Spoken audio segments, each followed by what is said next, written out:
हरिओम। प्रार्थना के लिए ध्यानात्मक आसन में बैठेंगे। कमर गर्दन एक सीध में रखते हुए, आंखें कोमलता से बंद करते हुए गहरी श्वास।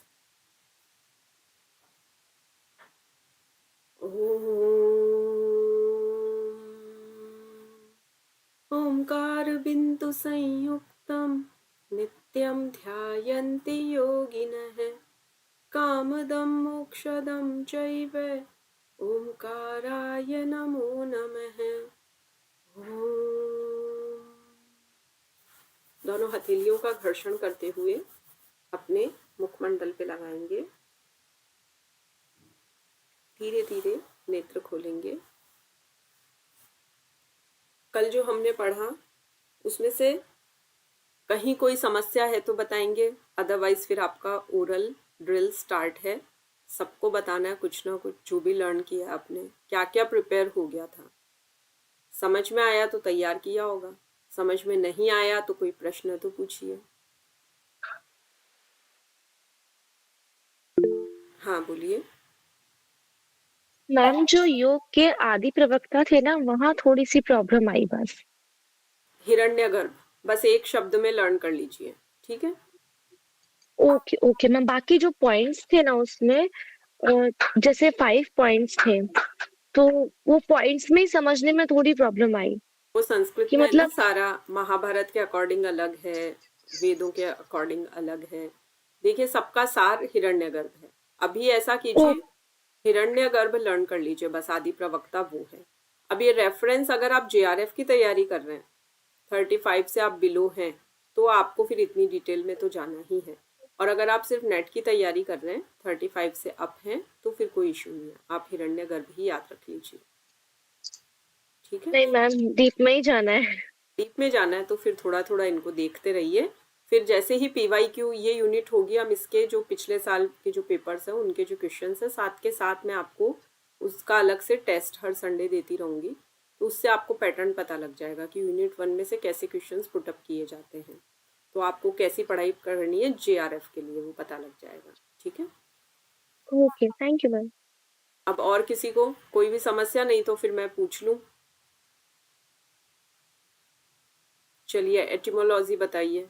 मानसी जी ये आप बता दीजिए, फिर मिश्री जी आपको परिभाषाएं बतानी है।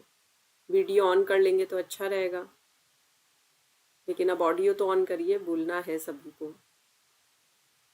आपको परिभाषाएं बोलनी है, कितनी याद है, जितनी भी है, कितनी आई समझ में, नहीं आई तो कौन सी नहीं आई। मानसी जी आप बोलेंगे एटिमोलॉजी पहले, कौन से 3 शब्द हैं, क्या अर्थ है उनका, कौन सा गण उसमें प्रयुक्त हो रहा है। चलिए मिश्री जी आप अनम्यूट करके बोलिए, फिर परिभाषाएं बोलिए आप, ठीक है।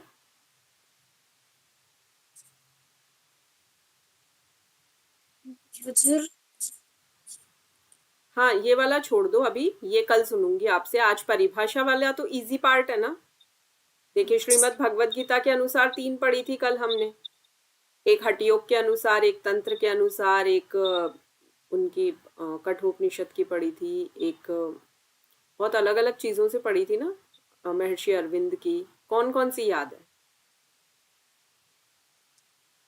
संपूर्ण जीवन ही योग है, केसरी अरविंद की है। हाँ। और है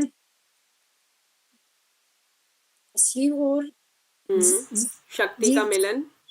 मिलन ही योग है। ये तंत्र योग है। सही है, ठीक है।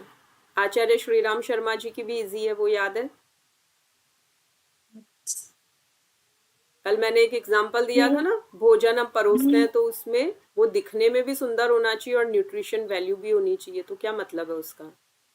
जीवन जीने की कला और विज्ञान ही योग है। गुड। और बताइए। और श्रीमद् भगवद गीता वाली कब याद होगी?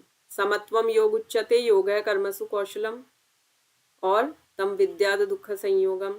देखो पूरे पूरे श्लोक ना भी हो तो इतने इतने तो याद करने ही है ना। कल हो जाएगी। 10 डेफिनेशंस में मान लूं कि 10 परिभाषाएं बिल्कुल एकदम फ्लुएंट बोलनी है, उसमें फिर सोचना नहीं पड़े। मैं मान के चलूं कल आप 10 परिभाषाएं तो सुनाएंगे ही। चलिए आप म्यूट कर लीजिए। दीप्ति जी आप क्या सुना रहे हैं? दर्शन सुनाएंगे, उपांग दर्शन के जो 6 प्रकार और उनके जो प्रणेता है उनके नाम वो सुना देंगे। हाँ जी मैम। योग दर्शन के महर्षि पतंजलि, सांख्य दर्शन के कपिल मुनि, न्याय दर्शन के महर्षि गौतम, और मैम एक मैम थोड़ा मिस हो रहा है, वो मैं भूल जाती हूँ बार बार। और मैम 5th नंबर का है पूर्व मीमांसा, उनके ऋषि जैमिनी, और उत्तर मीमांसा उनके महर्षि वेद व्यास।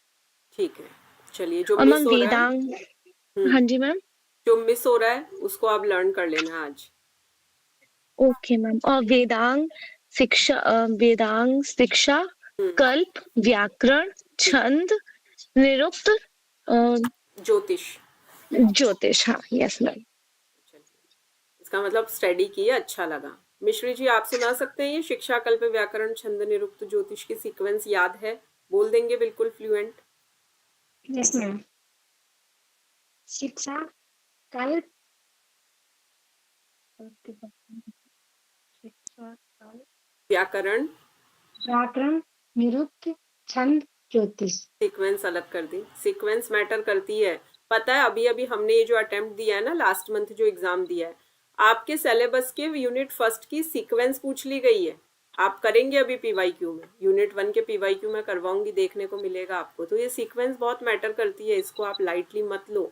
2 नंबर का सवाल है ये, 2 नंबर मिल जाएंगे अगर ये सीक्वेंस भी लर्न है। चलिए म्यूट कीजिए। आप 90% तक अच्छा कर रहे हैं, 10% वहाँ आके लेक ऑफ कॉन्फिडेंस आप भूल रहे हैं, थोड़ा उस पर मेहनत कीजिए। मैंने कल जो टेक्निक्स बताई वो सबको यूज करनी है। चलिए अभी एक बार रिवीजन के लिए पूरा कंटेंट एक नजर सब डाल लेंगे। योग शब्द की व्युत्पत्ति पढ़ी थी, फिर हमने उद्भव पढ़ा था। मतलब सिलेबस उठाएं तो एकदम हर चीज क्रिस्टल क्लियर होनी चाहिए कि सिलेबस में शब्द लिखा है तो उसका क्या अर्थ है, इतना पता होना चाहिए कि आप उसको बोल सको। योग के आदि प्रवक्ता हिरण्यगर्भ है। अब अभी के लिए इतना एक शब्द याद कर लो। अब बाकी रखो एक हफ्ते का टारगेट, 1 वीक में आपको इसमें से स्पेशली याज्ञवल्क्य स्मृति का तो याद होना ही चाहिए, 4th वाला। लास्ट वाला भी इंपॉर्टेंट है वैसे तो, देखिए ऋग्वेद से है। चलिए अब आगे बढ़ेंगे। हिरण्यगर्भ के अर्थ है 7 प्रकार के हिरण्यगर्भ हैं, और वैसे प्रजापति ब्रह्मा को ही मैंने कल बताया था, सोने के समान जो चमकता है, चमकीला है, वो हिरण्यगर्भ कहलाएगा। और जो भी जेआरएफ की तैयारी कर रहे हैं वो थोड़ा इसको ध्यान से देखेंगे। जो 35 से अप है नेट के हिसाब से, वो इसको ऑमिट कर सकते हैं। अभी जो आगे और चीजें आएगी वो हमारे लिए ज्यादा इंपॉर्टेंट है। अष्टचक्र नवद्वारा देवानाम पूरा योध्या है, लास्ट लाइन सबको याद होनी चाहिए। अष्टचक्र नवद्वार की बात कहाँ आई है, रेफरेंस पूछ ले, पता होना चाहिए। योग की परिभाषाएं कल सब लोग सुना देंगे, बिल्कुल सीक्वेंस से 10 डेफिनेशंस तो सुनानी ही है। जिन्हें लगता है हम सुना नहीं सकते वो लिख के भेजिए, लिख के फोटो क्लिक करो और पर्सनली हमको शेयर कर दो, तो पता लगे आप बिना देखे लिख सकते हो। ऑनेस्टली अपना अपना टेस्ट सब ले लिया करो।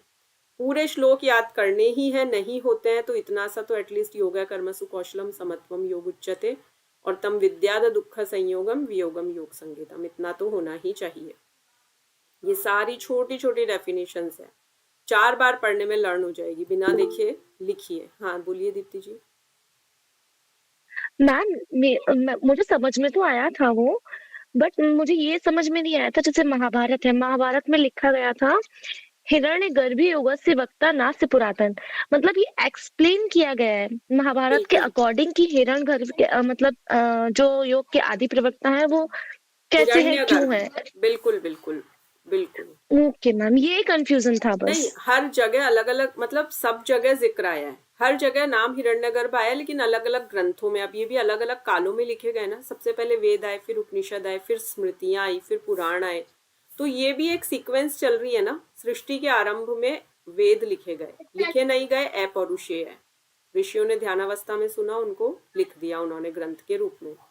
तो इस तरह से कहाँ कहाँ हिरण्यगर्भ का उल्लेख है वो अलग अलग रेफरेंस दे रखे हैं। अब एनटीए ऐसा कोई प्रश्न बना सकता है कि महाभारत काल में योग के आदि प्रवक्ता किसे कहा गया, और ये इन 5 में से 4 आपको ऑप्शन दे दे, तो आपको महाभारत वाली पे ही टिक करना है। हालांकि अभी इतना डीप नहीं आया है, पर हमको तैयारी अगर हम जेआरएफ की कर रहे हैं तो पूरी तैयारी से उतरना है। योग का उद्देश्य सब लर्न कर लेंगे, ये बिल्कुल आपको प्रैक्टिकली पता होना चाहिए क्या है सर्वांगीण।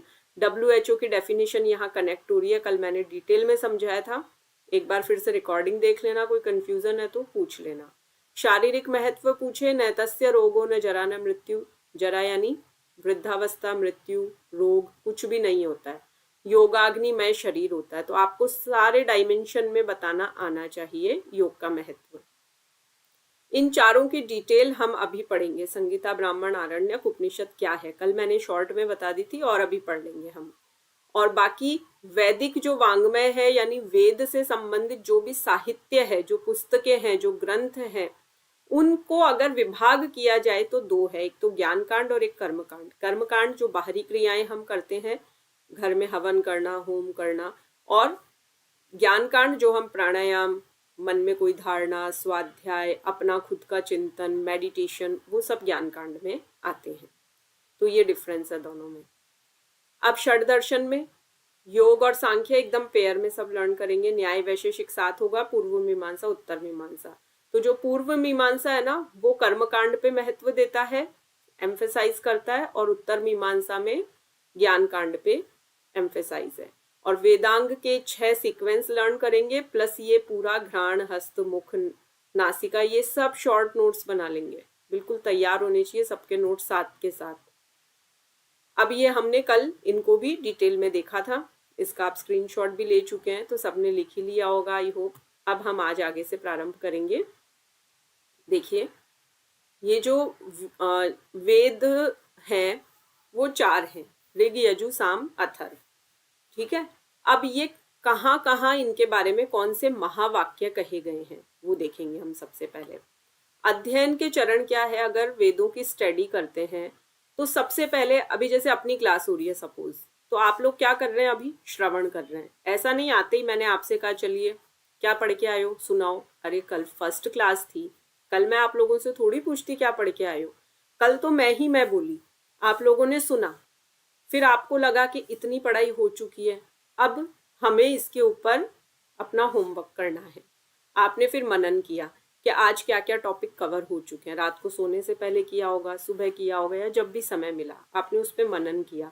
अब आपने उसको अप्लाई किया, जब मैंने पूछा तो आपने फीडबैक भी दिया, और लाइफ में अब जहां आपको जरूरत होगी, एग्जाम में आप कहीं पढ़ाओगे, जैसी भी, वो निधिध्यासन है। तो श्रवण यानी सुनना, मनन यानी उस पर कंटेम्पलेट करना, और निधिध्यासन मतलब प्रैक्टिकली उसको यूज करना। तो जब सबसे पहले ऋग्वेद आया तो वो ऐतरेयोपनिषद से उसमें एक वाक्य निकला, प्रज्ञानम ब्रह्म, के प्रज्ञा ही ब्रह्म है। प्रज्ञा मतलब बुद्धि, मनीषा, जो बुद्धि का उच्चतम स्तर है, शुद्ध बुद्धि। बुद्धि में तो बहुत सारी चीजें होती है अच्छी बुरी, पर यहाँ शुद्ध वाली बुद्धि की बात है। तो जो चेतना है, कॉन्शियसनेस है, प्रज्ञा है, हमारे भीतर जो जागृति है, अवेकनिंग पोजीशन है, वो ब्रह्म है। ब्रह्म कौन है? चेतना ब्रह्म है। तो कहते हैं ना, सृष्टि में, ब्रह्मांड में जो नष्ट नहीं हो वो ब्रह्म है, बाकी सब कुछ नश्वर है। फिर यजुर्वेद में जब हम आगे बढ़े तो जो गुरुदेव थे उन्होंने शिष्यों से क्या कहा, तत्वमसि, तुम वही हो। वही कौन? आत्मा और परमात्मा एक ही है, यानी तुम ही परमात्मा हो, तुम्हारे भीतर जो आत्मा है वही परमात्मा है। बस हम में कुछ कमियां आ गई, हम थोड़ी ईर्ष्या रखने लगे, थोड़ा द्वेष रखने लगे, हमें किसी अपने बच्चों में बहुत राग होने लगा। ऐसे बहुत सारे उदाहरण लेके हम ये जान सकते हैं कि हम में कुछ कमियां आ गई, बट बेसिकली हम क्या है? तत्वमसि, हम वही है, मूल रूप से हम वही है। फिर सामवेद में आए तो शिष्यों को ये एहसास हुआ, उन्होंने ये भाव किया मेडिटेशन करके और कहा, सच में अयम आत्मा ब्रह्म, आत्मा ही ब्रह्म है सच में। अगर बहुत हम ध्यान में उतरेंगे तो हम मानेंगे कि हमारे भीतर वो ब्रह्म बैठा है, वो किसी मंदिर में नहीं है। जो भी सिद्ध संत होते हैं वो मंदिर नहीं जाते, उनके लिए ब्रह्म उनके भीतर है। फिर अथर्ववेद में आके शिष्यों ने ये कहा, अहम ब्रह्मास्मि। अब हमें ये पक्का विश्वास हो गया कि मैं ही ब्रह्म हूं। अब वो उसी तरह से निधिध्यासन व्यवहार करने लगे, क्योंकि उन्होंने अपने गुरु की बात सुनी, बहुत ध्यान से श्रवण किया पहले, फिर उस पे बैठ के कंटेम्पलेट किया, आंखें बंद करके मेडिटेशन में घंटों बैठे, सालों महीनों बैठे, तब उन्हें एहसास हुआ निधिध्यासन, ये उन्होंने अपने लाइफ में अप्लाई किया कि अहम ब्रह्मास्मि, मैं ही ब्रह्म हूँ। तो हम सब कौन हैं? ब्रह्म के अंश हैं। तो ये 4 महावाक्य सबको कल याद होने चाहिए सीक्वेंस से। अब है, हमने अभी भी इसको शॉर्ट फॉर्म में देखा था कि जो वेद है उसके 4 भाग हैं, संगीता, ब्राह्मण, आरण्यक, उपनिषद। तो सबसे पहले हम देखेंगे संगीता। अब जब ऋषि लोग ध्यानस्थ हुए और उनके कानों में जो ब्रह्मांड की ध्वनि आई, वो जितने भी मंत्र आए उन्होंने उन सबको कलेक्शन कर लिया, लिख लिया। पहले तो पत्ते ही होते थे, पत्र, भोजपत्र, उन पे लिखा जाता था। फिर धीरे धीरे जैसे जैसे सृष्टि आगे बढ़ी तो आविष्कार होते गए। तो वो देवताओं की जो स्तुति, प्रार्थना, जितने मंत्र लिखे गए, उन सबका जो कलेक्शन है वो संगीता है। अब संगीता की विशेषता क्या है? 2 व्यक्तियों के बीच में संवाद। जैसे शिष्य ने गुरुदेव से प्रश्न पूछा, गुरुदेव ने उत्तर दिया, अब ये संवाद हुआ। तो वो संगीता के रूप में, मंत्रों के रूप में कलेक्शन है।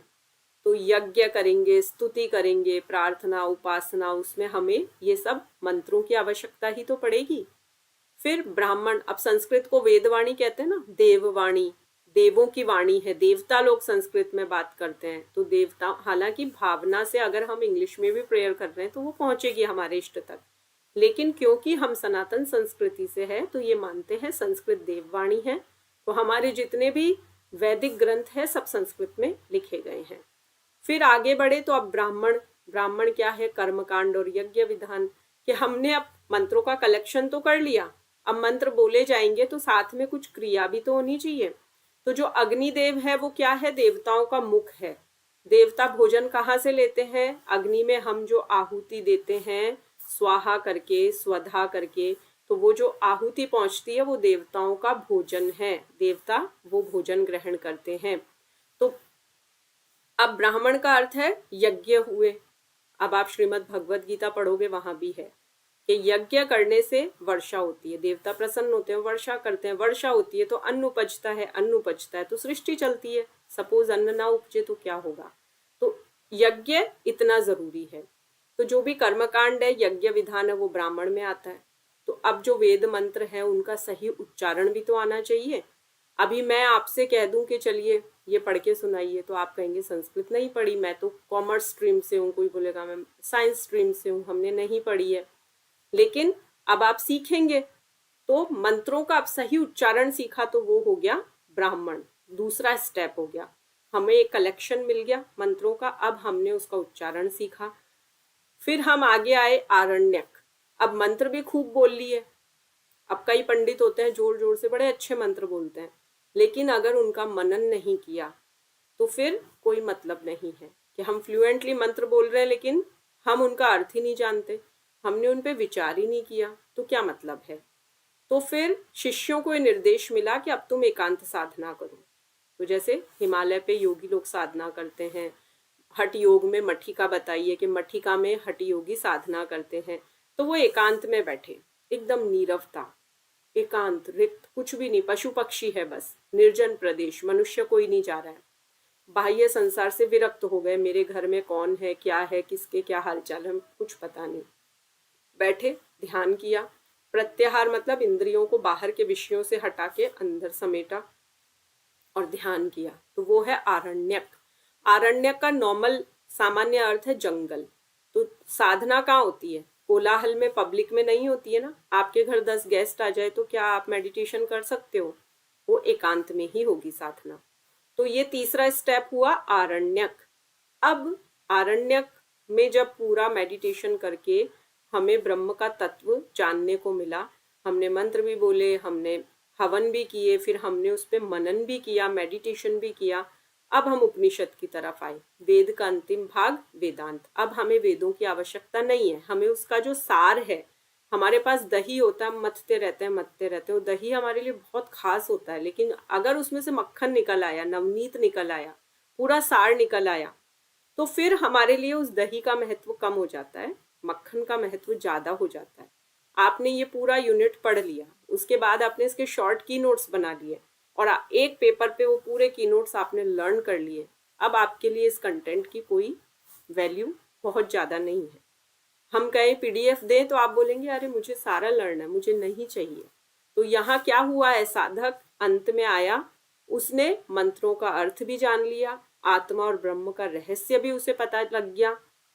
अब वो मोक्ष की तरफ गया, आत्मबोध, उसे अपने होने का बोध हो गया, मैं कौन हूँ, क्यों आया, इस पृथ्वी पे मेरे आने का प्रयोजन क्या है, मतलब उसको परम ज्ञान मिल गया। ठीक है, तो अब जीवन दर्शन में इसको हम कैसे उतारें, वो लास्ट में 2 लाइन है वो देखेंगे। तो दूसरों के साथ हमें कौन सा व्यवहार करना है जो हम अपने लिए चाहते हैं। मैं चाहती हूँ मुझे कोई आप करके बोले, तो मुझे भी आप करके बोलना होगा ना। मैं अगर तू तड़ाके से बात करूंगी तो मुझे सामने भले ही कोई आप कह दे, पीछे से कोई मेरा रिस्पेक्ट नहीं करेगा। तो मुझे अपने एकांत में भी सबको सम्मान से बोलना है, ऐसा नहीं सामने कोई है तो बोलना है। जीव जगत जगदीश्वर, देखिए ये सृष्टि त्रैतवाद पे चलती है, 3 चीजें हैं। ये जो पूरी सृष्टि है, हम सारे जीव हैं और वो जगदीश्वर है, जगत का ईश्वर है। आप इसे आत्मा, परमात्मा और जगत भी कह सकते हैं। तो इन तीनों का समन्वय क्या है, सत्य, कर्म और सिद्धांत है। ठीक है, तो मैं ये मान के चलूं ये वाला चार्ट सबको आ गया समझ में, टेबल जो है सबको क्लियर है। अब कोई मुझे दिख नहीं रहा तो मैं मौन को स्वीकृति मान लूं। Yes ma'am. ठीक है, इसका स्क्रीनशॉट ले लिया होगा आपने, अदरवाइज फिर आप रिकॉर्डिंग देके नोट्स बना लेना। अब आज हम पढ़ेंगे वेदों के बारे में, वेद क्या होते हैं। देखिए संस्कृत में धातु होती है, धातु मतलब मेन वर्ब, क्रिया, जिसे हिंदी में क्रिया कहते हैं, इंग्लिश में वर्ब कहते हैं। तो धातु से वो शब्द का मूल अर्थ हम निकाल सकते हैं। तो वेद शब्द बना है संस्कृत की विद, विद यानी जानना, और इसमें एक प्रत्यय लगा है। प्रीफिक्स सफिक्स होते हैं ना इंग्लिश में, ग्रामर में प्रीफिक्स जो पहले लगता है, सफिक्स जो बाद में लगता है, वैसे हिंदी में प्रत्यय और उपसर्ग होते हैं। तो विद धातु में जब ज्ञ प्रत्यय जोड़ा तो शब्द बना ज्ञान या जानना। तो वेदों का मुख्य विषय क्या है, आध्यात्मिक उन्नति, स्पिरिचुअल अपलिफ्टमेंट। वेद क्या करते हैं, वेद किसी ने पढ़े तो वो अपने भीतर जाएगा। वेदों से उसे ये पता नहीं लगेगा कि मेरे पड़ोसी की नई कार कौन सी है और मेरे उस रिलेटिव के घर में क्या चल रहा है और कौन अभी विदेश गया है मेरे फ्रेंड सर्कल से, मुझे किसी से कोई मतलब नहीं। अब मैं अपने भीतर उतरूंगी। तो वेद अगर किसी ने पढ़े हैं या योग के क्षेत्र में कोई आया है तो आध्यात्मिक रूप से उन्नत होगा। आत्मा को जानने की जिज्ञासा उसमें ज्यादा जाग जाएगी। तो ये केवल धार्मिक ग्रंथ नहीं है, ऐसा नहीं है कि भाई ठीक है धार्मिक ग्रंथ है, घर में रखी, साल में 1-2 बार पूजा की, दिखा दिया सबको, हम रखते हैं, नहीं। ये मानवता के सर्वांगीण विकास का मार्गदर्शक है। वेद हमें रास्ता दिखाते हैं। सभी धर्मों का मूल आधार वेद है। तो जैन दर्शन, बौद्ध दर्शन, ये सब कुछ वेदों में से ही निकले हैं। वैदिक धर्म से ही ये शाखाएं अलग अलग निकली है। तो इनका बेस क्या है, वैदिक धर्म। तो वेद में किन किन चीजों में बात हो रही है, धर्म की बात हो रही है, कर्म की हो रही है, ज्ञान की हो रही है, योग और मोक्ष के मूल सिद्धांत। तो योग के भी डिफरेंट स्कूल्स है ना, कर्म योग, ज्ञान योग, भक्ति योग, मंत्र योग, हठ योग, राज योग। तो अलग अलग डिफरेंट स्कूल्स हैं, वो सब कुछ वेदों से निकली है, मान के चलिए। अब जो मनुस्मृति है, महर्षि मनु, सृष्टि के प्रथम पुरुष, जब ये ब्रह्मांड बना तो सबसे पहले जो पुरुष आए वो मनु थे और उनकी पत्नी शतरूपा थी। उन दोनों की जो संतानें चलती गई वो हम हैं। तो हमारे पूर्वज जो सबसे पहले पुरुष थे वो मनु और शतरूपा नाम का एक जोड़ा उतरा था। तो महर्षि मनु ने एक जो अपनी पुस्तक लिखी, उसमें कुछ नियम लिखे कि व्यक्ति को कैसा आचरण करना चाहिए, समाज में कैसे जीना चाहिए। वो सारी चीजें मनुस्मृति नाम की एक पुस्तक में है। तो मनुस्मृति के दूसरे अध्याय के 6ठे श्लोक में कहा गया है, वेदोखिलो धर्म मूलम। जो वेद है वो धर्म के मूल है। वेद ही धर्म का मूल स्रोत है, सोर्स है। उसकी वजह से, वेदों की वजह से धर्म चल रहा है। तो वेदों में मूल रूप से मानव जीवन, कर्तव्य, मोक्ष, इन सब विषयों को सम्मिलित किया गया है। अब देखेंगे चारों वेदों की विषय वस्तु क्या। अब आप कहेंगे 4 है, 4 अलग अलग क्यों बनाए, जब सेम ही है, सब ब्रह्म की बात कर रहे हैं, तो इनकी कैटेगरी करने की क्या जरूरत थी। तो अब आप देखेंगे सबसे पहले जब ऋग्वेद की बात है तो वो ज्ञान और विज्ञान से संबंधित है। ज्ञान यानी जानना, विशेष यानी विज्ञान यानी विशेष, वी शब्द लगा है उससे पहले उपसर्ग, यानी विशेष रूप से जानना, स्पेशल नॉलेज, स्पेशलाइजेशन। जैसे एक तो फिजिशियन होता है और एक कोई विशेष नॉलेज जिसको है, ऑर्थोपेडिशियन है या गायनेकोलॉजिस्ट है, तो वो स्पेशलिस्ट हो गए ना अपने फील्ड के। वैसे फिर यजुर्वेद जहां आया तो यज्ञ, अनुष्ठान, कर्मकांड की बात है। तो वही जो आपने ब्राह्मण संहिता आरण्यक में पढ़ा, जैसे ब्राह्मण में मंत्रों का कलेक्शन है, संहिता में उसको अप्लाई करना कि हवन किए तो मंत्र कैसे बोलने हैं, उसका स्वर भी तो आना चाहिए, उसका उच्चारण भी तो आना चाहिए, हम गलत ना पढ़ दे कहीं। तो वैसे ही ऋग्वेद में बात हुई है ज्ञान और विज्ञान की, फिर यजुर्वेद आया तो यज्ञ, अनुष्ठान, कर्मकांड इनकी बात हुई। सामवेद में उपासना और भक्ति, आध्यात्मिक संगीत की बात हुई, जैसे मीराबाई भक्त, नारद जी भक्त, ये सब लोग अपनी वीणा पे गायन करके और प्रभु की भक्ति करते हैं। तो गायन, उपासना, भक्ति ये सब सामवेद से रिलेटेड है। अथर्ववेद त्रयी कहलाता है। त्रयी मतलब ऊपर के जो 3 में जो सब्जेक्ट्स है ना, वो इसमें सब थोड़े थोड़े सब लिए हुए हैं। जैसे एक तो हम केवल साउथ इंडियन खाना खाएं, एक हम केवल राजस्थानी थाली खाएं, एक हम केवल महाराष्ट्रियन भोजन खाएं, और एक जंबो थाली ली, उसमें सारी डिशेस थोड़ी सब रख ली। तो ये मानिए अथर्ववेद सबका एक मिक्सचर है। तो उसमें तीनों वेद के विषयों का समन्वय है। तंत्र की बात भी की है, औषध, आपने तक्षशिला, नालंदा इनका नाम सुना होगा, प्राचीन जो यूनिवर्सिटीज है वहां तंत्र की शिक्षा दी जाती थी। तो तंत्र को आप उस वैसे विकृत अर्थ में मत लेना, तंत्र की बकायदा शिक्षा दी जाती थी।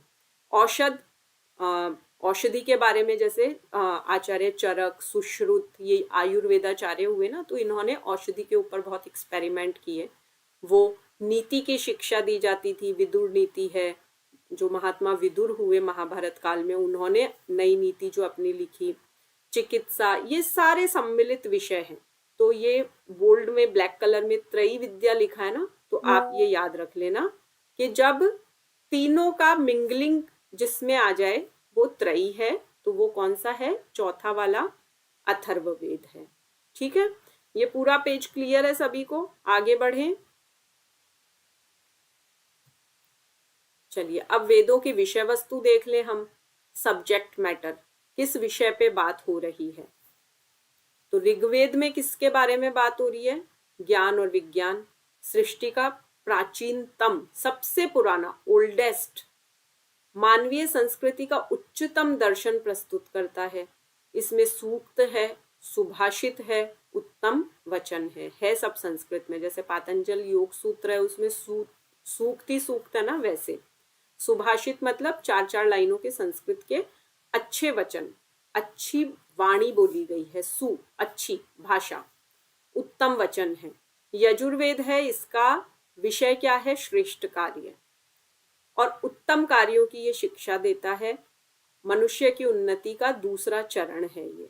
अब इधर एक कैटेगरी की है उपवेद की, जैसे प्रिंसिपल ना आए तो वाइस प्रिंसिपल उनकी जगह काम करते हैं ना स्कूल में, वैसे ही ऋग्वेद का उपवेद है आयुर्वेद। तो आयुर्वेद के रचनाकार है ऋषि धन्वंतरी। जब समुद्र मंथन हुआ था ना, जब लक्ष्मी जी का प्राकट्य हुआ, अमृत कलश का प्राकट्य हुआ, तब ऋषि धन्वंतरी भी उसी में से निकले थे अमृत कलश लेके। तो मुख्य विषय इसका चिकित्सा है, शास्त्र और आयुर्विज्ञान की बात की गई है।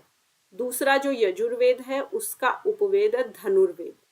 तो पहले के देखिए, आपने ऋषि विश्वामित्र रामायण काल में सुना होगा, तो वो राम भगवान को लेने आए थे ताड़का वध के लिए। ताड़का, मारीच और सुबाहु तीनों का वध करना था, तो श्री राम और लक्ष्मण जी को लेने आए थे।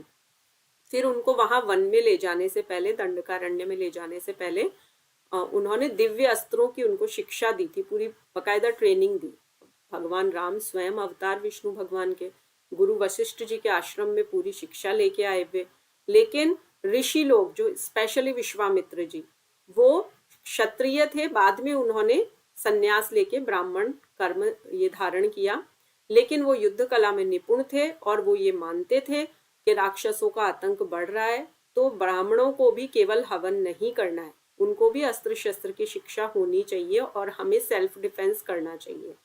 तो ये युद्ध कला आयुध की जहाँ बात है वो धनुर्वेद में की गई है और ऋषि विश्वामित्र इसके ऋषि हैं। तो ये भी याद रख लेंगे आप, ऋषियों के नाम वगैरह सारे। अब आगे वाला वेद लेंगे हम, सामवेद। ये गायन से संबंधित है, गान से। उसमें भक्ति शब्द आया था ना, भक्ति उपासना, तो मैंने 2 उदाहरण क्या दिए थे, नारद जी और मीराबाई। तो आत्मिक शांति प्रदान करे, भगवद उपासना द्वारा परमानंद की प्राप्ति, हाईएस्ट प्लेजर, उच्चतम आनंद, भजन का आनंद, तो ये गंधर्व वेद कहलाता है। तो गंधर्व जो होते हैं स्वर्ग में अप्सराएं, गंधर्व, इन सब का काम नृत्य, गायन आदि के द्वारा अपनी कला का प्रदर्शन करना होता है। तो इसके रचनाकार है भरत मुनि और नारद मुनि। मुख्य विषय संगीत, नृत्य और ललित कला। फिर अथर्ववेद की बात है, तो अथर्ववेद त्रयी है, मतलब तीनों का थोड़ा थोड़ा थोड़ा सारा पार्ट है इसमें। तो निश्चलता, समता, ब्रह्म विद्या की शिक्षा, तो विश्वविद्यालय की शिक्षा का प्राचीन रूप है। तक्षशिला, नालंदा में जो पढ़ाई होती थी वो ऑल राउंड डेवलपमेंट होता था कि वहाँ अस्त्र शस्त्र भी सिखाए जा रहे हैं, वहाँ साइंस के एक्सपेरिमेंट भी हो रहे हैं, वहाँ नीति की बात भी सिखाई जा रही है, वहाँ संगीत भी है, सारी चीजें कि एक व्यक्ति में हर चीज, विज्ञान भी हो, कला भी हो, उसमें डिसीजन मेकिंग पावर भी हो, अगर उसको राज्य चलाना है तो उसको वो सारी बातें भी आए, तो वो सब अथर्ववेद में इंक्लूडेड है। तो विश्व शांति का विज्ञान ये कहलाता है। इसका उपवेद है शिल्पवेद, आर्किटेक्चर। अब इसमें ऋषि विश्वकर्मा का नाम आ रहा है नीचे, आपने सुना होगा, अभी भी विश्वकर्मा जयंती आती है, मनाते हैं सभी। तो शिल्पवेद, स्थापत्य वेद और अर्थवेद ये इंक्लूडेड है। तो इसमें राजनीति, दंड नीति, कृषि, वाणिज्य। तो पहले जो गुरुकुल में शिक्षा दी जाती थी ना, वो ये नहीं कि केवल राजकुमारों को ही है, अगर ब्राह्मण और क्षत्रिय, वैश्य के बच्चे भी वहां पहुंचे हैं तो उनको ये व्यापार कैसे करना है, कृषि के द्वारा कैसे धनार्जन करना है, वो सब सिखाया जाता था। तो ये उससे रिलेटेड है। तो हमने चारों वेदों के आज ऋषि देखे, इनके उपवेद देखे, उनके जो ऋषि है वो देखे, क्या विषय इंक्लूडेड है वो हमने देखा। अब इसको एक और ब्रीफ आप इस तरह से देख लीजिए। ये नीचे देखिए, पहले इस टेबल को बाद में देखेंगे। ऋग्वेद के प्रमुख ऋषि कौन है? अग्नि, ठीक है। इसका उपवेद आयुर्वेद है, आयुर्वेद के ऋषि धन्वंतरी है। अब आप आज शॉर्ट की नोट्स कैसे बनाएंगे, एक टेबुलर फॉर्म बनाएंगे, उसमें इधर लिखेंगे ऋग्वेद के ऋषि अग्नि और इधर उसका उपवेद आपने लिखा आयुर्वेद और उसके ऋषि आपने लिखे ऋषि धन्वंतरी। इस तरह से कुल मंत्रों की एक लिस्ट, कॉलम अलग से बना लेंगे 10,589। और यजुर्वेद के ऋषि वायु माने जाते हैं, उसमें कुल मंत्र है 1975। सामवेद के ऋषि आदित्य है और इसमें 1875 मंत्र हैं। अथर्ववेद के ऋषि अंगिरा है और इसमें 5977 मंत्र हैं। तो इसका स्क्रीनशॉट ले लीजिए आप, या तो इसको प्रॉपर आप एक टेबुलर फॉर्म में लिखेंगे, लर्न करेंगे, किसी भी तरह का प्रश्न आ सकता है, नेट जीआरएफ में तैयार रहना है। अब ये ऊपर वाली टेबल आप देखेंगे, इसमें आपको क्या नया देखने को मिल रहा है। वेद और उपवेद तो नॉर्मल अभी हम पढ़ के आए हैं ना, चारों वेदों के नाम है इधर और इधर उपवेद के नाम है। ये क्लियर है सबको? यहाँ कोई कंफ्यूजन आई थिंक नहीं होना चाहिए। इनके विषय भी क्लियर है, एक एक शब्द में विषय याद कर लेना सब, ठीक है। एक एक शब्द में ऋग्वेद का विषय ज्ञान, यजुर्वेद का कर्म, सामवेद का उपासना, अथर्ववेद का विज्ञान। विज्ञान की जगह अगर त्रयी बोल दो तो भी मान्य है। अब हम देखेंगे ऋत्विज क्या होता है, ठीक है। ऋत्विज यानी वो ऋषि जो यज्ञ में वेद मंत्रों का उच्चारण करे। तो ऋग्वेद के मंत्र जो पढ़ते थे वो ऋषि होता कहलाते थे, यजुर्वेद के मंत्र जो पढ़ते थे वो ऋषि लोग अध्वर्यु कहलाते थे, सामवेद के मंत्र जो पढ़े वो उद्गाता और अथर्ववेद के जो ऋषि वो ब्रह्मा कहलाते थे, ठीक है। ये शाखा वाला जाने देना, अभी तक पीवाईक्यू में तो नहीं आया है, शाखा के बारे में इतना नहीं पूछा गया है, आप कुल मंत्र लर्न कर लेंगे तो भी अच्छा रहेगा। बाकी ऋत्विज शब्द याद होना चाहिए कि जब यज्ञ चल रहा है तो मंत्रों का उच्चारण जो कर रहे हैं वो ऋषि लोग ऋत्विज कहलाते थे। अब कोई कह दे कि ऋग्वेद के मंत्र का जाप करे तो भी ऋत्विज है, बाकी भी तो नहीं, चारों के अलग अलग नाम हैं। तो ये आप लर्न कर लेंगे, नोट्स में लिख लेंगे। देखिए यूनिट 1 अच्छी तैयार हो जाएगी ना तो यूनिट 2 बहुत अच्छी समझ में आएगी, और यूनिट 1 का बेस अच्छा नहीं रहा तो आगे आपको थोड़ी समस्या आ सकती है। इसलिए साथ के साथ अपना टाइम निकालिए। 1 घंटा यहाँ पढ़ते हैं तो 1 घंटा मिनिमम तो निकालना ही है। देखिए ये वही बात है, हम टेबल फॉर्म में पढ़ के आ गए हैं उसको। संहिता 2 व्यक्तियों के बीच, ब्राह्मण जो भी कलेक्शन है मंत्रों का, अब उसका उच्चारण हमें आना। आरण्यक मतलब अब हमने उनको कंटेम्पलेट किया, हमने मंत्र भी बोलना सीख लिया, पर अब हम उनके अर्थ पे विचार कर रहे हैं, अपने जीवन में उतार रहे हैं मेडिटेशन करके। और उपनिषद मतलब अब हम उन गूढ़ मंत्रों को अप्लाई कर रहे हैं प्रैक्टिकली।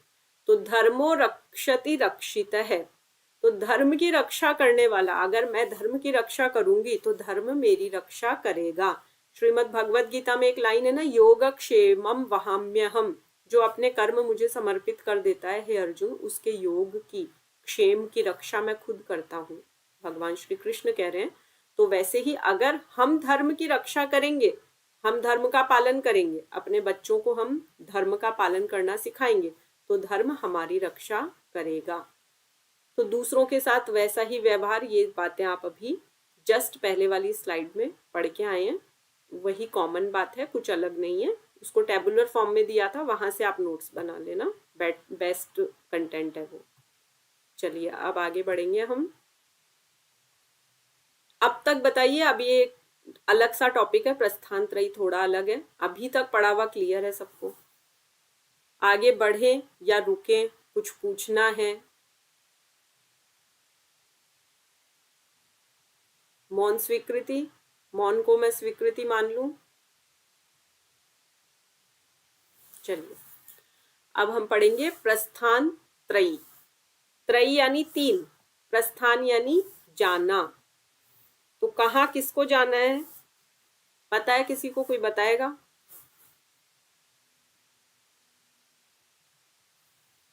यस, कोई बताना चाहेगा? पता है या आज पहली बार ही सुन रहे हो ये? हाँ सीमा मैम। मोक्ष। मोक्ष, ठीक है। तो त्रयी का क्या मतलब है? चलिए चलिए मैं बताती हूँ। जब भी कोई अपने मत की, पंथ की, अपने मार्ग की स्थापना करना चाहे तो उसको 3 ग्रंथों में से होकर गुजरना पड़ता है। उसको प्रूव करना होता है that I am a deserving person. अब जैसे रामभद्राचार्य जी का नाम तो सबने सुना होगा, टीवी पे देखा भी होगा। प्रज्ञा चक्षु है, बचपन से नेत्र नहीं है उनके, लेकिन उन्होंने इन सब ग्रंथों का अध्ययन किया है। राम मंदिर विवाद जब हुआ तो उन्होंने ऐसे ऐसे साक्ष्य दिए कि आंखों वाले वकील दंग रह गए, न्यायाधीश, जजेस का पैनल सारा दंग रह गया। इतनी हाईली नॉलेज कैसे हो सकती है किसी व्यक्ति को? तो आप ये मानिए कि जैसे आदि गुरु शंकराचार्य जी हुए, उसके बाद रामानुजाचार्य जी हुए, वल्लभाचार्य जी हुए, इन सब ने अलग अलग मत पंथ चलाए। जैसे एक निम्बार्काचार्य जी है, उन्होंने निम्बार्क संप्रदाय चलाया। वल्लभाधीश जी, उन्होंने पुष्टि मार्ग चलाया। आदि गुरु शंकराचार्य जी वेदांती, उन्होंने वेदांत दर्शन का किया। तो अब उनको कोई कैसे पब्लिक एक्सेप्ट कर लेगी क्या? एकदम से कोई आके कहे कि मैंने आज कुछ नया खोजा है और अब सब लोग इसको एक्सेप्ट करो, एक मंदिर बनाओ और पूजा करना शुरू कर दो, तो लोग ऐसे थोड़ी मानेंगे। वो कहेंगे शास्त्रार्थ करो, प्रूव करो। अभी अभी एक बच्चे का काफी वो वीडियो वायरल हो रहा था ना, उसने लगातार वो मंत्र पाठ किए हैं, तो प्रूव करना पड़ता है। अब जिसने इन 3 चीजों का अच्छे से अध्ययन कर लिया, सबसे पहले उसने किया उपनिषदों का अध्ययन। उपनिषद श्रुति प्रस्थान कहलाते हैं। भगवत गीता स्मृति, स्मृति पे बेस्ड है, मेमोरी पे। मतलब योगेश्वर भगवान श्री कृष्ण और अर्जुन का संवाद हुआ, अब वेदव्यास जी ने मेमोरी बेस्ड उसको लिखित में रचा, इसलिए वो स्मृति है। और ब्रह्म सूत्र है, 555 मंत्रों का एक कलेक्शन है जिसे ब्रह्म सूत्र कहा जाता है, तो महर्षि बादरायण विरचित। तो इसमें 555 श्लोक हैं। जैसे श्रीमद् भगवद गीता में कितने हैं? 700 श्लोक हैं। उसी तरह से उपनिषद कितने हैं? मेन कुल तो 108 है, उसमें से मुख्य 10 हैं। ईश, केनकट, प्रश्न, मुंडक, मांडुक्य, ऐत्रेय, छांदोग्य, बृहदारण्यक और लास्ट वाला श्वेताश्वतर उपनिषद। मानसी जी सही बोला मैंने? क्या गलती है बताइए। चलिए, तो प्रस्थान का मेन कट, प्रश्न मुंडक मांडुक्य, प्रश्न मुंडक मांडुक्य, चांदोग्य, श्वेताश्वतर। और इसमें ऐत्रेय तैत्तिरीय उपनिषद 2 पहले आएंगे ना? हाँ, पहले आएंगे। 7 और 8 नंबर पे ऐसे सीक्वेंस लर्न रखनी है। चलिए, तो उपनिषद, भगवद गीता, ब्रह्मसूत्र, ये 3 कसौटियां हैं कि ये तीनों की कोई अच्छी से स्टडी करे। कोई भी विद्वान है, उसने इन तीनों को प्रॉपरली स्टडी किया और बोला अब मैं इस पे शास्त्रार्थ करने के लिए प्रस्तुत हूँ, क्योंकि मुझे मेरा एक पंथ चलाना है। तो विद्वान लोग बैठेंगे आमने सामने, इधर से वो बोलेंगे, इधर से वो, शास्त्रार्थ चलेगा, शास्त्रों का अर्थ, उस पर डिस्कशन होगा पूरा। फिर अगर विद्वानों की सभा को लगा कि हाँ ये व्यक्ति वास्तव में योग्य है, सच में पूरी अच्छी तरह से स्टडी करके ये आए हैं, तो वो घोषित कर देंगे कि अब ये योग्य है कि ये अपने पंथ की मत की स्थापना कर सके। तो वैदिक सिद्धांत क्या कह रहा है कि अपना सिद्धांत किसी को स्थापित करना है तो 3 ग्रंथों में से वो होके निकलेगा, गुजरेगा। अब ऐसा नहीं कोई ग्रंथ, कोई रूम है जिसमें से होके निकल गए, मतलब प्रॉपर एक एक शब्द की स्टडी करेगा परफेक्टली, प्रॉपरली। जैसे JRF करना है तो एक एक शब्द को आप अच्छे से खंगाल लेते हो ना, कि कहीं कोई डाउट ना रह जाए, क्या पता इसी में से प्रश्न आ जाए। वैसे तो अब आप वो प्रमाण भी देगा, फिर उसको वो प्रमाणित भी करेगा, तो शास्त्रार्थ में उसकी अच्छी सी परीक्षा होगी। इसलिए इन 3 ग्रंथों को प्रस्थान कहा है, और 3 है इसलिए त्रयी कहा है। ठीक है, अब क्लियर है सबको? तो आपको 2 मिनट में इसको बिना देखे बोलना भी आना चाहिए। तो तीनों नाम आप सीक्वेंस से लर्न भी करोगे, और कोई पूछ ले प्रस्थान त्रयी क्या है तो आप उसको प्रॉपरली इस तरह से डिस्क्राइब भी करेंगे। ये जो इमेज है ये आदिगुरु शंकराचार्य जी की है। अब देखेंगे भारतीय दर्शन की सर्वोच्च त्रयी। तो भारतीय दर्शन 6 आस्तिक दर्शन है, षड दर्शन। अब इसी में से अभी पहले हम जो ये 3 ग्रंथ है इनकी बात कर रहे हैं। श्रीमद् भगवद गीता 700 श्लोक है, 18 अध्याय है। इसमें कर्म योग, भक्ति योग और ज्ञान योग के ऊपर विस्तृत विवेचना हुई है। 6 अध्याय बटे हुए हैं। आपके सिलेबस में आगे आपको और डिटेल में भी ये पढ़ने को मिलेगी। ब्रह्म सूत्र की बात है तो 555 सूत्र है। उपनिषदों का तात्विक विवेचन और तार्किक विश्लेषण। तो आदिगुरु शंकराचार्य जी ने इन तीनों पे बहुत अच्छा काम किया है, और आज भी उनके द्वारा चारों दिशाओं में 4 मठ स्थापित किए हैं, आज भी वो चल रहे हैं। तो आदिगुरु शंकराचार्य जी ने वैदिक धर्म की पुनर्स्थापना के लिए इतने अच्छे कार्य किए कि ये कहा जाता है कि साक्षात शंकर भगवान अवतार लेके आए थे। केवल 32 इयर्स इनकी लाइफ थी, लेकिन इनके काम इतने अविश्वसनीय कि 5-6 साल की उम्र में इन्होंने बाल्यपन में ही ऐसी काम किए। उपनयन होते ही इन्होंने सारे ग्रंथ कंठस्थ कर लिए। फिर इन्होंने कहा कि अब मुझे सन्यास की दीक्षा चाहिए। अपनी माँ से इन्होंने परमिशन ली, माँ नहीं दे रही थी। इन्होंने जिद करके ऐसे हालात किए कि माँ को ये कहना पड़ा, ठीक है बेटा जाओ तुम सन्यासी बनो।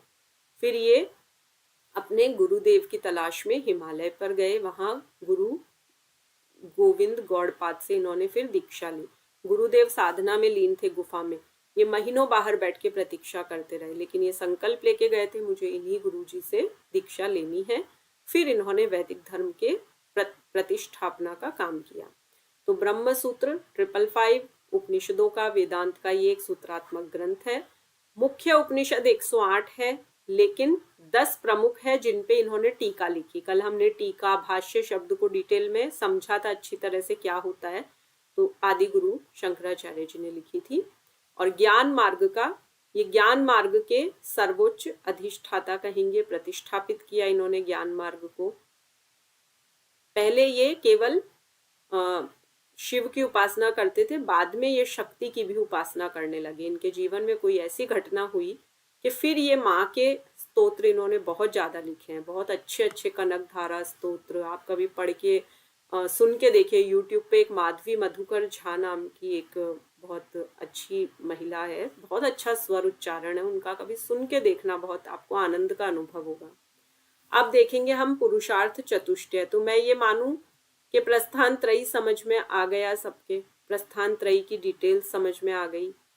कोई भी किसी भी तरह का प्रश्न बने, आपका टेस्ट अगर संडे को लिया जाए तो आप प्रस्थान त्रयी को बता सकते हो अच्छी तरह से।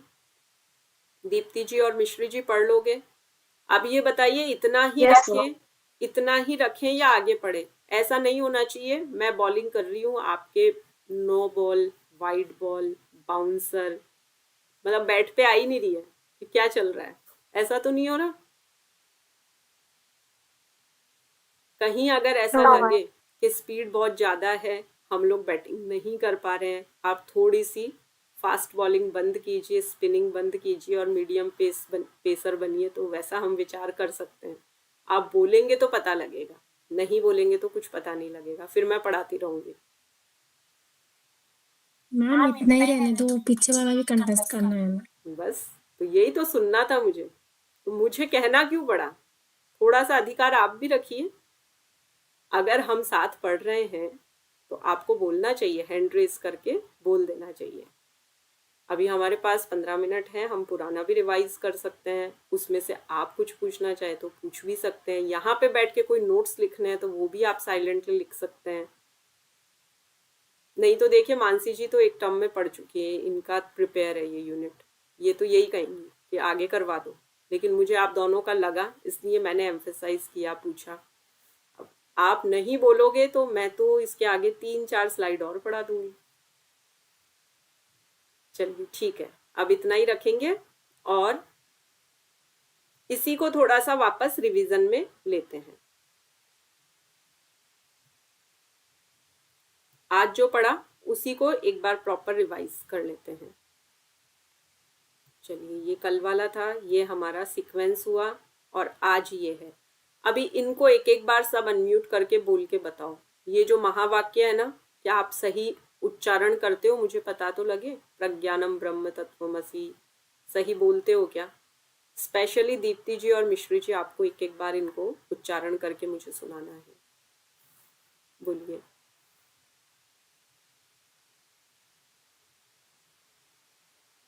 यस, एक एक करके अनम्यूट कर लीजिए। चलिए दीप्ति जी आप कीजिए, सीक्वेंस से चलेंगे। डी पहले आता है ना, तो डी आप ही से स्टार्ट करेंगे, अल्फाबेटिक ऑर्डर से।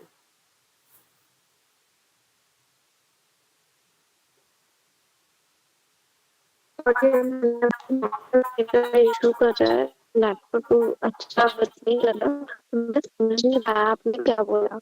ओके ठीक है, आप म्यूट कर लीजिए, म्यूट कर लीजिए आप। मिश्री जी आपने सुना मैंने क्या कहा? ये पढ़ के सुनाइए, महावाक्य है ना, ये वाला पार्ट पढ़ के सुना दीजिए। ये 4 वाक्य पढ़ के सुना दो बस मुझे। ऋग यजुर साम अथर्व वेद। अच्छा ठीक है, ये तो हो गए 4 वेद हो गए। अब ये जो महावाक्य वाली लाइन है ना, ये पढ़ के सुना दो, ठीक है? ये प्रज्ञानम ब्रह्म, ये वाला, ये 4 पढ़ के सुना दो आप मुझे। मैम ये अच्छे से दिख नहीं रहे हैं, नहीं दिख रहे हैं? पूरा नहीं दिख रहा है क्लियर। फिर आप नोट्स कैसे बनाओगे? आपने तो मुझे अब बोला है कि नहीं दिख रहे हैं, मुझे तो लगा अच्छे से विजिबल है। हाँ बोलिए दीप्ति जी। प्रज्ञानम ब्रह्म तत्वमसि अयमात्मा ब्रह्म अहम ब्रह्मास्मि। अहम ब्रह्मास्मि, ठीक है। अब बताइए, स्क्रीन कुछ बड़ी हुई, अब विजिबल है प्रॉपरली?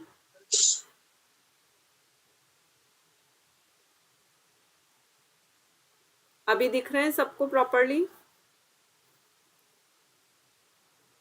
Yes ma'am. चलिए अब बोल के सुनाइए फिर। केवल मुझे 4 सुनने हैं आपसे, इतना सा बोल दो बस। प्रज्ञानम ब्रह्मा तत्व तत्वमसि हम्म, आत्मा परमा यस अहम ब्रह्मास्मि। Yes, good good. चलिए, इनको सीक्वेंस से आप लर्न भी कर लेंगे। अब बताएंगे 4 भाग कौन से हैं वेदों के। हम्म, चारों भागों के नाम बोलिए। संहिता, ब्राह्मण, आरण्य, उपनिषद। उपनिषद। अब इसमें क्या समझे आप? मतलब अपनी भाषा में आराम से, बिल्कुल सामान्य भाषा में बोलिए कि आपको क्या समझ में आया। मुझे पता तो लगे कि मैं पढ़ा रही हूँ, आप कितना ग्रेस्प कर पा रहे हैं। क्या मुझे मेरी टीचिंग स्टाइल में कोई चेंज लाना है? अगर मैं आपको नहीं समझा पा रही तो मुझे अपनी स्टाइल में कुछ चेंज लाना चाहिए। क्या समझे बताइए सामान्य भाषा में। हम संहिता में तो कि मंत्रों का वो कलेक्शन करना होता है। कौन से मंत्र? ब्राह्मण में हम्म मंत्रों का वो उच्चारण करना होता है। हम्म आरण्य में होता है कि युग हम्म मतलब जो भी कुछ सीखा है ना, हाँ जप करना, कलेक्शन करना, हाँ, उनको क्या बोलते हैं। अपने जीवन में उतारे, मतलब उस पे मनन करें, विचार करें हम कि क्या सही है क्या ये बात। ठीक है। हम्म, जैसे आपने हम्म, अभी यहाँ पे जो पढ़ाई की, फिर आपने उसको नोट भी कर लिया, फिर आप उस पे विचार तो करेंगे ना कि आज क्या पढ़ा है, इसमें क्या क्या ऐसा है जो मुझे आ गया, अभी नहीं आया, अभी दोबारा पढ़ना है। फिर आप उसको अप्लाई करेंगे कि एग्जाम में उस नॉलेज को आप बिल्कुल प्रैक्टिकली अप्लाई करेंगे। ठीक है, ये 4 चीजें होती है। तो आपने जो भी पढ़ा ना उसको अपनी भाषा में ऐसे समझो, कोई भी उदाहरण लगा के समझो। मैं तो खाने पीने तक के एग्जाम्पल दे देती हूँ, इसलिए कि हम कैसे भी करके उस चीज को अच्छे से समझ के लर्न कर पाए। चलिए, अब बताएंगे। चारों वेदों का तो पता ही है, बता दोगे? अब ये वेदो खिलो धर्म मूलम किसने कहा? किस व्यक्ति का वाक्य है ये? किन विद्वान ने कही ये बात? ये दिख रहा है ना यहाँ, वेदो खिलो धर्म मूलम 2.6, किनका वाक्य है ये?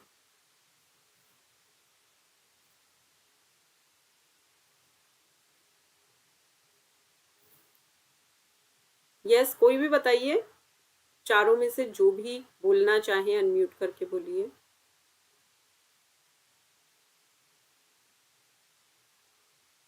आवाज नहीं आ रही है क्या आपको? ये मनुस्मृति का वाक्य है, ऊपर लिखा है ना, देखिए मनुस्मृति। मैंने बताया भी सृष्टि के आदि पुरुष कौन है, महर्षि मनु। उनकी पत्नी का नाम बताया मैंने, शतरूपा। ठीक है, ये इस तरह ये सब कंसेप्ट्स क्लियर रखिए। ऐसा नहीं है तो मैंने अभी अभी पूछा और सामने स्लाइड भी दिखा रही हूँ तो भी आप नहीं बोल रहे हैं। चलिए, अब बताइए इनके उपवेद और ऋषि का नाम बताइए। ऋग्वेद के ऋषि वायु, अग्नि, आदित्य, अंगिरा। कौन है चारों में से? एमसीक्यूज है, मल्टीपल चॉइस दी है मैंने। ऋग्वेद के ऋषि के, हाँ मैम अग्नि। यस, अग्नि। और यजुर्वेद के? वायु।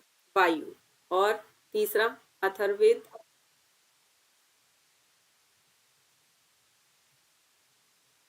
आदित्य।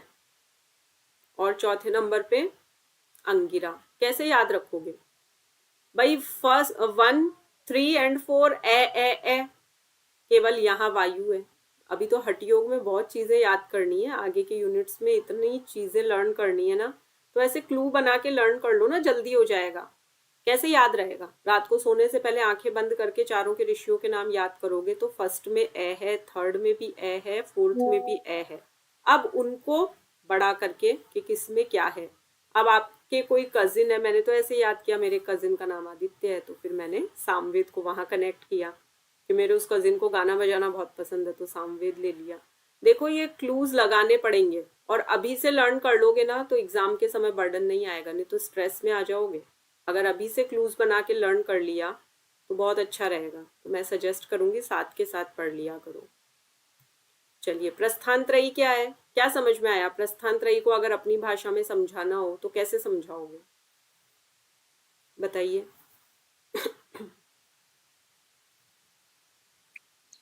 तीन ग्रंथों को पढ़कर मोक्ष की प्राप्ति करना, उपनिषद, भागवत गीता, ब्रह्म सूत्र। चलिए, मोक्ष तो है ही, उसके अलावा एक और प्रयोजन होता है। आपको यूनिवर्सिटी स्टार्ट कर रही है सीमा मैम, और आपने कहा कि मैं पूरी कैपेबल हूँ, मैंने तो बहुत स्टडी किया और ये यूनिवर्सिटी तो मैं स्टार्ट करके रहूंगी। तो विद्वानों की सभा आपसे क्या कहेगी? आप प्रूव करो आपने क्या पढ़ाई की है। तो वो आपको शास्त्रार्थ के लिए बुलाएंगी, एक बड़ी अच्छी सी चेयर पे आपको बिठाएंगी, सामने 4 विद्वानों का पैनल बैठेगा। अब आपसे वो पूछेंगे इसमें क्या है, कैसे है, क्या है, उसका रेफरेंस दो। अब आपको इन तीनों ग्रंथों के रेफरेंस, जो पूछा जाए शास्त्रार्थ में, जो टॉपिक निकले, सब जवाब देने हैं। तो ये केवल मोक्ष प्राप्ति के लिए नहीं है, अपने पथ को, अपने मत को, अपने संप्रदाय को स्थापित करना है तो इन तीनों का अध्ययन करके उसको प्रूव करना होता है, विद्वानों के सामने प्रमाणित करना होता है। तब आपको अप्रूवल मिलेगा कि ठीक है, अब आप अपनी यूनिवर्सिटी स्टार्ट कीजिए, आप कैपेबल हैं। जैसे यूजीसी मान्यता देती है ना, तो उसी यूनिवर्सिटी से एमए करते हैं ना, अदरवाइज ऐसी वैसी कोई यूनिवर्सिटी से कर ले, यूजीसी की मान्यता नहीं है तो वो हमारी मान्य ही नहीं होगी डिग्री। तो इसलिए प्रस्थान त्रयी का महत्व है, 3 ग्रंथों से होके गुजरना। चलिए, अब ये कल सब सुना देंगे, छोटे छोटे एमसीक्यूज खड़े खड़े मैं पूछ लूं क्लास स्टार्ट करने से पहले कि इसमें ब्रह्म सूत्र में कितने हैं, तो 555 बोल दोगे, श्रीमद् भगवद गीता के श्लोक बता दोगे। क्योंकि देखिए ये बेस है, यूनिट 1 अगर तैयार नहीं हुई तो यूनिट 2 समझ में नहीं आएगी, मैं बार बार कह रही हूँ। इसलिए बिगनिंग में मेहनत कर लीजिए, आगे पे मत टालिए, आज से ही जुट जाइए, नोट्स बनाइए, लर्न कीजिए, बिना देखे लिखिए, मिरर के सामने प्रैक्टिस कीजिए, सेल्फी मोड पे वीडियो बनाइए, कुछ भी कीजिए, ये लर्न होने चाहिए। नहीं तो यूनिट कंप्लीट हो जाएगी। आज मैंने आपका ध्यान रखते हुए 10-15 मिनट्स पहले क्लास एंड कर दी, रिवीजन ले लिया। रोजाना तो ऐसा नहीं होगा ना, हम पूरा कोर्स 10 यूनिट्स कवर करेंगे, हमको थोड़ी तो स्पीड भी मेंटेन रखनी जरूरी है। चलिए ठीक है, अभी प्रार्थना करते हैं, कल पूर्ण तैयारी से आएंगे और फिर हम आगे का अध्ययन करेंगे। ध्यानात्मक आसन में बैठेंगे, गहरी श्वास लेंगे।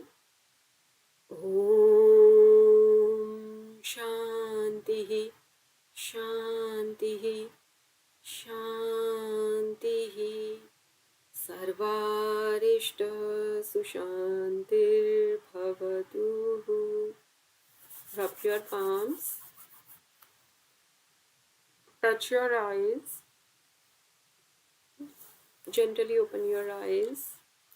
हरिओम।